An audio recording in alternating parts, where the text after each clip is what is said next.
welcome back again to my YouTube channel. Nandito kami ngayon sa Costco. Mamimili lang kami ng mga vitamins at mga iba pang papadala sa Pilipinas. Kasi sa Monday na alis nila mama. Hanap-hanap muna tayo. Bibilan ko si mama ko ng multivitamins. Kasi laging masama pakiramdam pag umuwi. Ang dami kasing ginagawa. Nagaano kasi yun, lumalabas-labas dahil mayroon po nagkikliyente. Tapos may tindahan pa kami. Madaming racket yung si mother, kaya hanap natin. Pre-taste. Cashew. Kuha ko rin daw si Marvin. Pre-taste. Oh, sa'yo yung tatlo. Akin apat. Ito guys, kinuha ko to para kay mother. Saka ito pang isa.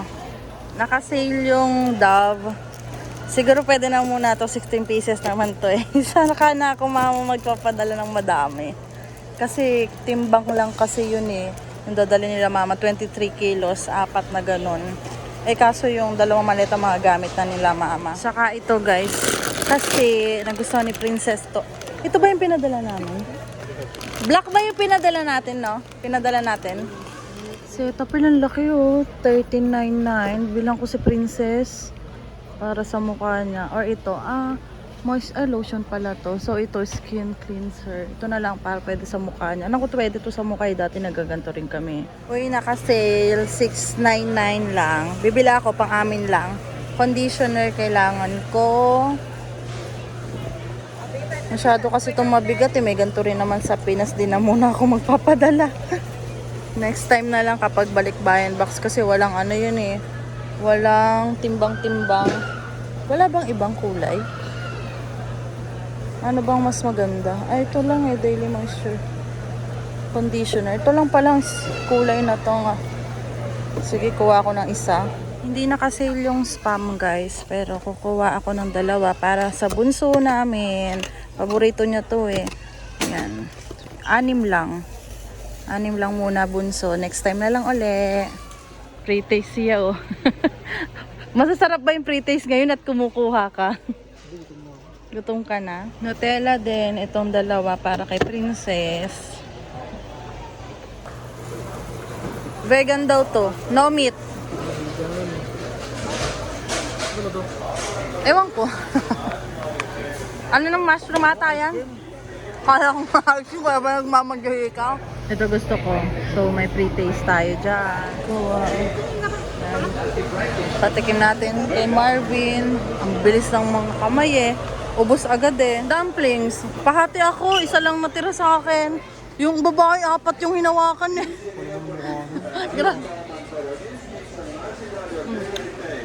Masarap. Masarap be. Wala tayong... Ay, may pang step. Nakasale yung sapatos oh. 399. Ngayon ay 299 na lang. Ang ganda. Hindi rin pang lalaki. Ayun, pang lalaki. Ang ganda yung shoes. Tingin pa ako dito. Tingin tayo ng sapat. Ay wala, nagusto ko yung pang rubber eh. Para pang jogging. Ayan na guys. Ito sa amin to sa bahay yan eh. Ito yung kay la mama. Yung mga iuwi sa Pinas. Ayan guys, naglalagay na ng gamit. Nag-book na kami ng Uber para makauwi na kami. Punta pa kami Christy. Dito na kami. Ano bibitin ko?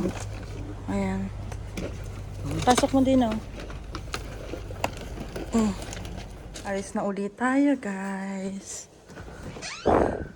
Mata tayo ng Chris. Ang init. Naka-aircon na kasi sa loob eh. Yung rose na bubulok na. Ito patuloy pa rin tumutubo oh. Ganda. Christy Station. Dito na tayo sa Koreatown.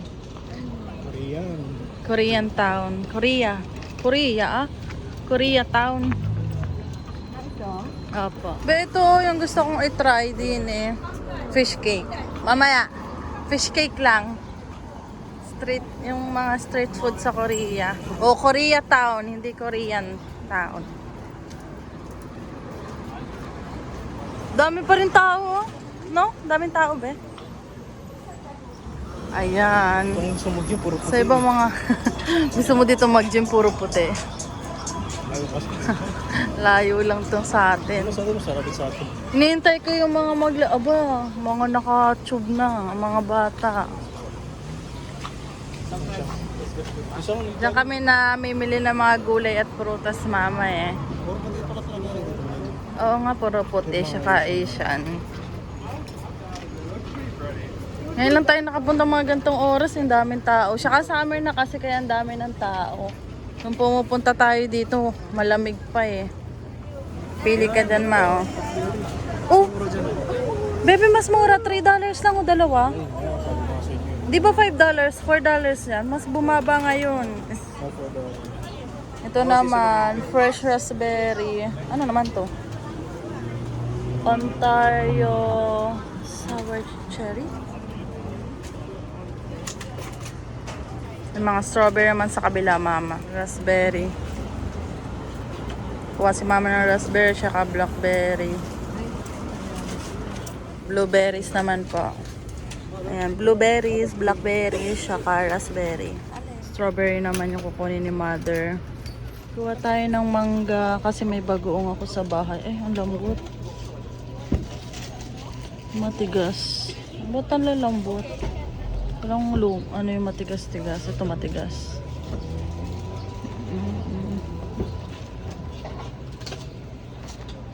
Lambot naman. Ito matigas. Kasi $4 dalawa. Ayan guys. Gusto ni mamang try yan eh. Anin ma? Saan kaya? Ito touch ko po ito. Ayan na si Marvin ang magbibit-bit guys at medyo mabigat na eh.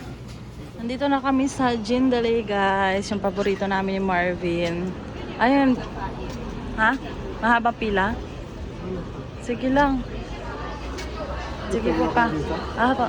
Dito na kami guys. Daming tao. Nakapila nga kami kanina eh. Yung iba 7, 3. Maingay lang. Dami. Ang habang ng pila dun sa labas guys. So buti na lang talaga kami nauna-una na dito. Ayan na yung beef. Oh my God. Ngayon, matitikman na namin. Ngayon lang namin naisipang tikman ni Marvin. Kasi medyo pricey yan eh. Sabi ko ay kuha tayo kasi nakasama namin sila mama. Eh mga side dishes. Paborito ko fish cake. Tapos yung kimchi nila masarap. Saka ito masarap din ko. Ito yung gamyatang. Sarap. Chicken na lang ang kulang natin. Chicken na lang guys. Kunti lang pala nung rice. Kala ko madami yan. Kain na si Mark. Ito yung chicken. Ayan.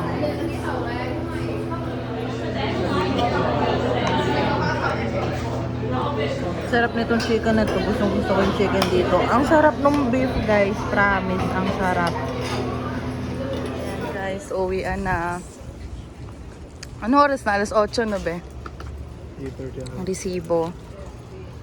Ay, naku, busog na busog. Ay, may take out pa kami. Yan yung chicken tsaka yung beef, guys. Pauwi na kami, guys. Yan si Marvin, si Papa, si Mama. Warden Station. Be, may bus tayo? Wala. Nakalis na yung bus. Guys, nandito na kami sa bahay. Tapos inaayos ko tong mga chocolate na gusto ng kapatid ko. Gusto kong kapatid. Ito yung request sa akin. Ate, huwag mong kalimutan yung ano ko ha, yung chocolate na gusto ko. Ayan, maliliit pala to. Pero okay na, dami naman eh. Oh. Ayan. Lalagay ko sa ziplock para hindi siya masyadong masikip sa box, sa balikbayan box. Guys. Ito sulti ko sa Niagara, hindi ko nalaban. Yung mga bagong damit ni Marvin regalo sa kanya nung dito, handaan dito sa bahay. Rebook galing kay Avery. Tapos kay Ate May naman yung, ang tawag dyan be? Uniqlo. Tapos dito may isa pa dito, polo. Yan daw mga susuotin. Huwag mo tanggalin yung tag, baka pwede pang, huwag mo ibabalik yung regalo yan, baliw. Ayan, sakto kay Marvin, medium. Medium din ba yung Reebok? Mas malaki siya. Large. Malaki lang konti. Malaki ng konti. Medium din. Iba-iba yung size dito, no? Ayan. Guys, yun lang yung ganap natin ngayong araw. Di pa ako naantok na ako 10:30 na. Kasi busog pa ako. Grabe. Sarap kasi yung chicken tsaka yung beef. Tapos yung binigay sa akin na roast ni Marvin, dry na. Lalagay ko sa frame. May nagbigay din sa amin ng frame nung nagandaan dito. Ito. Sabi ko, dito ko na lang lalagay. Pagkakasyahin ko na lang siguro lahat. Kasi yung isang frame na binili ko noon sa, ano yun? Value Village, kulay puti. Doon ko nilagay yung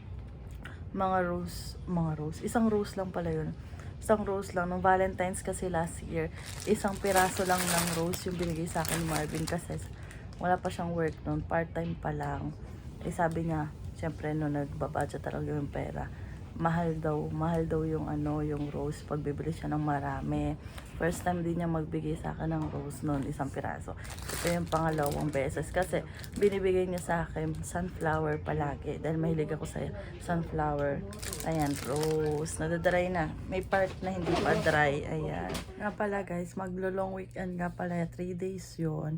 Tapos, pupunta kami ng London. Ayun. Bale, may bibisitahin kami doon. First time din namin pupunta doon ni Marvin. Magdadrive siya. Medyo malayo talaga siya. Okay lang yan. Mapapractice naman yung highway ni Marvin.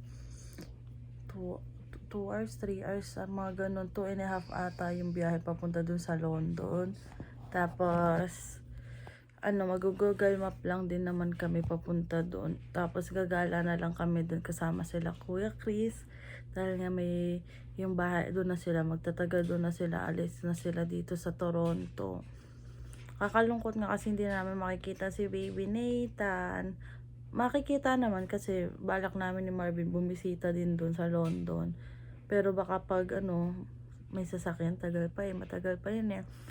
Pero din namin yung commute papunta doon. May mga bus naman daw papunta doon sa London. Mas matagal nga lang yung biyahe. Ayun. So, ayun ang magiging ganap natin. Tapos may Canada Day pa. Second time namin ng Canada Day. Pero, hindi kami pupunta doon sa fireworks dahil mas maaga yung pasok na namin. Hindi tulad nung last year. Medyo alas 6 pa kami nagising, 5:30. Ngayon 4:30 kami gumigising ni Marvin parehas. Kaya hindi kami masyadong magpupuyat ng Canada Day. Kasi yung Canada Day Monday. Tapos balik na uli sa work na Tuesday. Nakakapagod naman noon. Tsaka gagala pa rin kami. Oo nga, gagala pa rin kami noon. Dire-diretso na yun dahil 1 week na lang sila mama dito sa Canada. Tapos uuwi na sila ng Pilipinas. Kaya, sunod-sunod na yun. Dire-diretso na yung gala namin, guys. Yun lang, guys. Don't forget to like and subscribe sa YouTube channel ko. Thank you!